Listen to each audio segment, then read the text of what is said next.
नमस्कार, कैसे हैं आप सब लोग। स्वागत है आपका अपने चैनल त्रिवेदी ज्ञान वर्ल्ड में। कल के वीडियो में हमने आपसे चर्चा की थी कैलकोलिथिक एज पर, यानी कि ताम्रपाषाण काल। और इस चर्चा के दौरान हमने इम्पॉर्टेंट फैक्ट्स जो थे वो आपको बताए थे, उन पर एक हमने डिटेल में चर्चा की थी।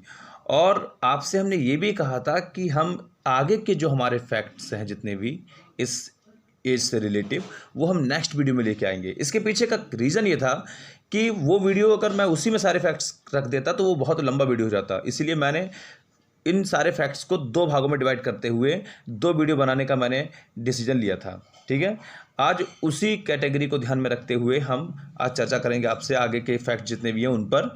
आइए शुरू करते हैं आज का वीडियो।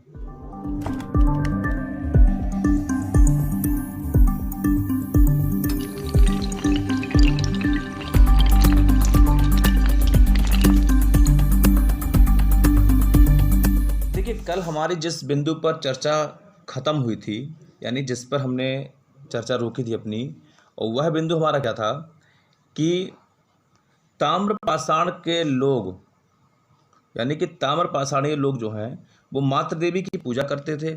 अनेक कच्ची मिट्टी की नग्न पुतलियां भी पूजी जाती थीं। बस्तियां छोटी और बड़ी होती थीं। और इस सभ्यता की खुदाई से प्राप्त ताम्र वस्तुएं हैं, वो कौन कौन सी वस्तुएं प्राप्त हुई हैं? तीर के नोक थे, वर्षे के फल, वंशियाँ, सेल्ट, कंगन, छीनी आदि। यहाँ पर आकर के हमारी चर्चा रुक गई थी। आज हम इससे आगे की चर्चा करेंगे। देखिए अगला फैक्ट क्या है, यहाँ गैरिक मृदभांड भी पाया गया है। ठीक है, यहाँ पर गैरिक मृदभांड भी पाया गया है। यह लाल अनुलेपित, ठीक है, यानी कि लिपाई की गई हो जिसके ऊपर, यह लाल अनुलेपित भांड है जो अक्सर काले रंग से रंगा होता है और प्रायः कलश के आकार में होता है। एक ऐसा बर्तन, एक ऐसा पॉट जो लाल कलर का है और उसको काले रंग से रंगा गया है। ठीक है, और इसका जो साइज होता है वो कलश के आकार का होता है। अगला टॉपिक है अगला आपका जो फैक्ट है वो बोल रहा है कि तिथि क्रम की दृष्टि से भारत में ताम्रपाषाणीय वस्तुओं की अनेक श्रृंखलाएं हैं।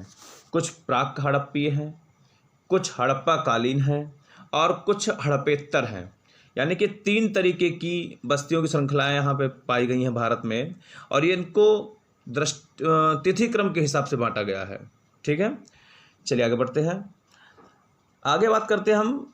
अगला जो हमारा फैक्ट है वो बोल रहा है कि राजस्थान का कालीबंगा, ठीक है, राजस्थान का कालीबंगा, हरियाणा का बनवाली, ये प्राक हड़प्पीय ताम्रपाषाणिक अवस्था है। ठीक है, अगर हम बात करें राजस्थान के कालीबंगा की और हरियाणा के बनवाली की, तो ये आपकी कौन सी अवस्था है? प्राक हड़प्पीय ताम्रपाषाणिक अवस्था। और यहाँ पर एक बात और ध्यान देना कि कोटदीजी और कैथा की जो संस्कृति है वो हड़प्पा कालीन है। ठीक है, उन्हीं में से छांट के बता रहा हूँ मैं। कोटदीजी और कैथा की संस्कृति हड़प्पा कालीन है।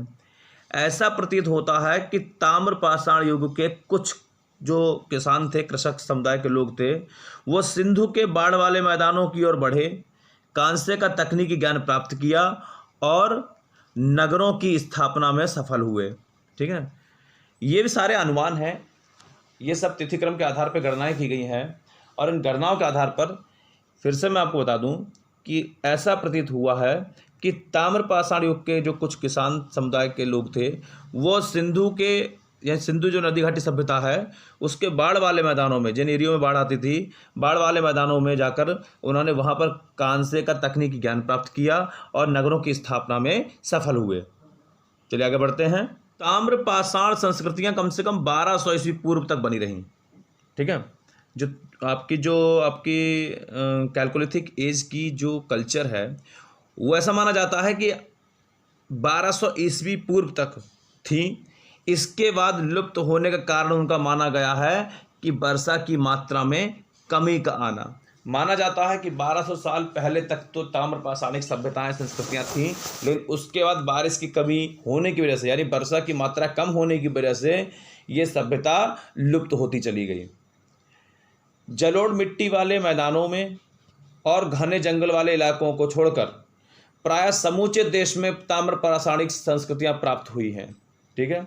जलोढ़ मिट्टी अलग कौन से होते हैं? जो आपके नदियों के दोआब हैं, जैसे मान लीजिए गंगा यमुना का दोआब है, तो वहाँ की जो मृदा है, जो मिट्टी, वो कौन सी? जलोढ़ मिट्टी है। ठीक है। और घने जंगल, इन दो को छोड़ करके बाकी भारत के अधिकांश भागों में ताम्र पाषाणीय संस्कृति पाई गई है, यानी उसके अवशेष प्राप्त हुए हैं, उसके साक्ष्य सबूत प्राप्त हुए हैं। ठीक है। आगे बढ़ते हैं। इस युग के लोगों ने पहाड़ियों से कम दूरी पर तथा नदी के तटों पर घर बनाए। ठीक है। ये जो है ना, इसका कारण क्या है मैं आपको बताता हूँ। पहाड़ियों से कम दूरी पर और नदी के तटों पर, इसका कारण यह देखो, पहाड़ियों से कम दूरी का तात्पर्य है कि तराई क्षेत्र, भाई तराई क्षेत्र, यहाँ पर क्या होता है, जलवायु अच्छी होती है, उपजाऊ मैदान होते हैं। ठीक है। और दूसरा नदी के तटों पर, नदी के तटों का मतलब कि वहाँ पर पीने का पानी भी उपलब्ध है। ठीक है। यानी कि ड्रिंक वाटर भी उपलब्ध है वहाँ पे, और चरागाह या घास के मैदान भी उपलब्ध होते हैं। तो इन सब कारणों से ये लोग जो हैं पहाड़ियों से कम दूरी पर तथा नदी के तट पर घर बनाए, और वह लघु पाषाण उपकरणों के साथ तांबे का उपकरण भी प्रयुक्त करते थे। यहाँ पर अपने जीवन भरण के लिए, पोषण के लिए वो क्या थे कि अपने छोटे छोटे उपकरणों के साथ, यानी पत्थर के उपकरणों के साथ साथ तांबे के उपकरणों का भी प्रयोग करते थे। वे चाकों पर बने काले लाल मृदभांडों का प्रयोग करते थे। चाक आपको मैंने बताया था, कुम्हार जो यूज़ करता है, आपने देखा होगा, कुम्हार यूज़ करता है, गोल गोल पहिए की तरह होता है, उसको घुमाता है, उसके ऊपर मिट्टी का लेप रखता है, मिट्टी रखता है, और उसको हाथों से, अपने उंगली अंगूठों से जो शेप देता है, उसी आकार का बर्तन या पॉट वगैरह बन जाता है। ठीक है। तो वे चाकों पर बने काले मृदभांडों का प्रयोग करते थे। उनकी प्राक कांस्य अवस्था से लगता है कि उन्होंने सर्वप्रथम चित्रित मृदभांड का प्रयोग किया, यानी कि उन्होंने ऐसे बर्तनों का प्रयोग किया है जिनके ऊपर चित्र उकेरे गए थे। ठीक है। वे पकाने, खाने, पीने और सामान रखने के लिए इन मृदभांडों का प्रयोग करते थे। ठीक है। वे सीधी सी बात है, खाना पकाना है, खाना खाना है, पानी पीना है, सामान रखना है, तो इस सब के लिए इन मृदभांडों का प्रयोग करते थे। लोटा और थाली दोनों उनके द्वारा प्रयुक्त होता था। उस खुदाई के दौरान, उत्खनन के दौरान लोटा, थाली जैसे भी मृदभांड प्राप्त हुए हैं। कैथा मालवा में है और ऐरण मध्य प्रदेश में है। इनकी सबसे पुरानी बस्तियां हैं। किनकी? जो ताम्र पाषाण कालीन लोग हैं, उनकी सबसे पुरानी बस्तियां कौन सी हैं? कैथा और ऐरण। उन्होंने ही सर्वप्रथम बड़े बड़े गांव बसाए। ठीक है। उन्होंने सर्वप्रथम बड़े बड़े गांव बसाए। ताम्र पाषाणीय लोग पशुपालन का सदुपयोग ज़्यादा नहीं कर सके, वह विस्तृत खेती भी नहीं कर सके। हाँ, उन्होंने खेती की थी, मैंने आपको पिछले वीडियो में बताया था, काफ़ी फसलों को वो उगाया करते थे, लेकिन ये बड़े पैमाने पर नहीं था, पशुपालन भी बड़े पैमाने पर नहीं था। हल व फावड़ा ना होने से वे केवल झूम खेती कर पाए। यहाँ पर एक शब्द आपके सामने दिखाई दे रहा है, झूम खेती। ये झूम खेती क्या होती है? इसका झूम खेती का मतलब है कि आपने एक भूमि पर खेती की, फिर वहाँ से हटे दूसरी भूमि पर खेती की, फिर वहाँ से हटे तीसरी भूमि पर, यानी कि उसी भूमि को बार बार जोतने में ये लोग निष्क्रिय थे, यानी जोत नहीं सकते थे, इनके पास हल और फावड़ा नहीं था उस समय, तो इसीलिए झूम खेती करते थे। आज यहाँ पर खेती कर रहे हैं, कल दूसरे स्थान पर कर रहे हैं, अगली फसल तीसरे स्थान पर कर रहे हैं, इस तरीके से खेती का इनका सिस्टम रहता था। कांसे के उपकरणों के प्रयोग से, अब देखिए कांसे का भी यहाँ पे उपकरण आ गया है। तांबे का तो हम पढ़ ही रहे थे, तांबे के बाद कांसे का भी उपयोग हुआ है। कांसे के उपकरणों के प्रयोग से क्रीट, मिस्र, मेसोपोटामिया और सिंधु घाटी भी प्राचीनतम सभ्यताओं के विकास में सहायता मिलती है। यानी कि जो कांसा का प्रयोग आया है, पहले तांबे का प्रयोग, उसके बाद कांसे का प्रयोग शुरू हुआ। कांसे के प्रयोग से क्या हुआ कि ये सभी जो सभ्यताएं हैं इनका विकास हुआ और इनमें विकसित होने में सहायता मिली है, इनको विकसित होने में सहायता मिली है। ठीक है। इसमें आपके क्रीट है, मिस्र है, मेसोपोटामिया है, सिंधु घाटी सभ्यता है। इसके बाद ताम्रपाषाणीय लोग लिखने की कला नहीं जानते थे, उनको लिखना नहीं आता था और ना ही वे नगरों में रहते थे। ठीक है। वे जबकि कांस्य युगीन लोग नगरवासी हो गए थे। ठीक है।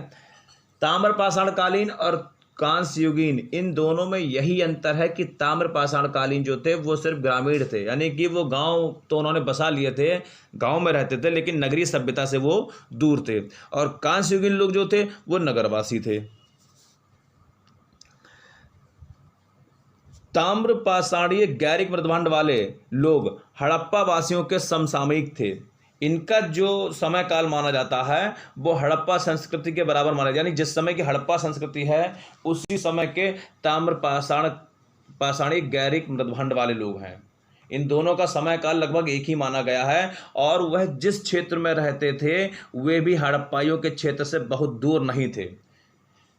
तो सीधी सी बात है कि जब कुछ सभ्यताएं एक दूसरे के करीब में होंगी तो उनका मिलता जुलता असर एक दूसरे पर रहेगा। नवदा टोली मध्य प्रदेश का एक महत्वपूर्ण ताम्र पाषाण पुरस्थल है जो इंदौर के निकट, इंदौर आपका मध्य प्रदेश में, और इंदौर के निकट कौन सा आपका हड़प्पा ताम्र पाषाण युग पाया गया है, कौन सा ताम्र पाषाण स्थल पाया गया है, यह है नवदा टोली। फिर से एक बार सुन लीजिए कि मध्य प्रदेश के इंदौर में कौन सा ताम्र पाषाण कालीन पुरस्थल प्राप्त हुआ है, तो उसका नाम है नवदा टोली। यहाँ मिट्टी, बांस, फूस से बने चौकोर वृत्ताकार घर मिले हैं।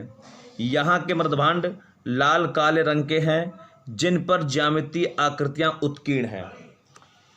इतना तो उत्खनन से ज्ञात हुआ, तिथिक्रम के आधार पर ज्ञात हुआ कि ताम्र पाषाण कालीन लोग जो हैं वो मिट्टी के, फूस के, बांस के, मैंने सरकंडा भी आपको बताया था, इन सब से अपने घर को बनाते थे। ये घर उनके गोलाकार भी होते थे, ये घर उनके चौकोर भी होते थे, ठीक है, गोलाकार भी होते थे, चौकोर भी होते थे।